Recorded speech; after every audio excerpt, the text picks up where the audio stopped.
அர்ஜுன் இது அவர்கிட்ட கொடுங்க. இந்தாங்க ஐயா.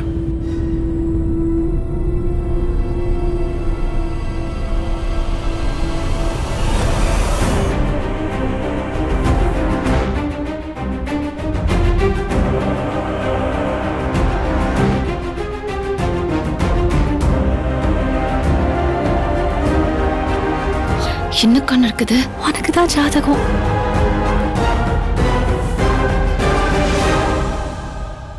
எங்க போயிட்டு வர்ற சத்யா? கோவிலுக்கு போயிட்டு வரேன். ஐயா, இது என் ரெண்டாவது மருமக, பேரு சத்யா. வணக்கம். வணக்கம்மா. சத்யா, உன் ஜாதகம் எங்கம்மா?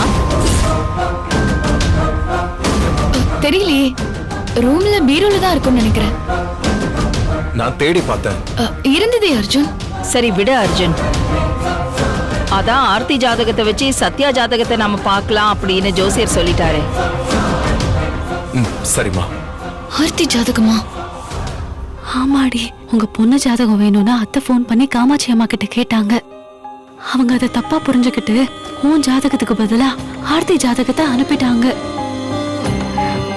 அதனாலதான் இவ்வளவு குழப்பம். தேவி, இங்க வா, என் பக்கத்துல வந்து நில்லு. கொஞ்சம் கேப் கிடைக்க கூடாதே. 2 பேரும் உடனே பஸ்ஸே ஓட்டு வாழுங்க.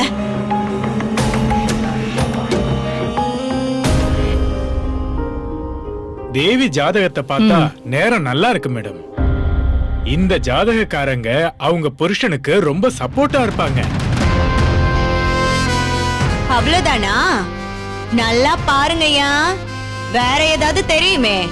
அவங்களோட குடும்பம், அப்பா அம்மா, அவங்களோட உறவு. இந்த ஜாதகக்காரங்களுக்கு கூட பிறந்தவங்க ரொம்ப சப்போர்ட்டா இருப்பாங்க.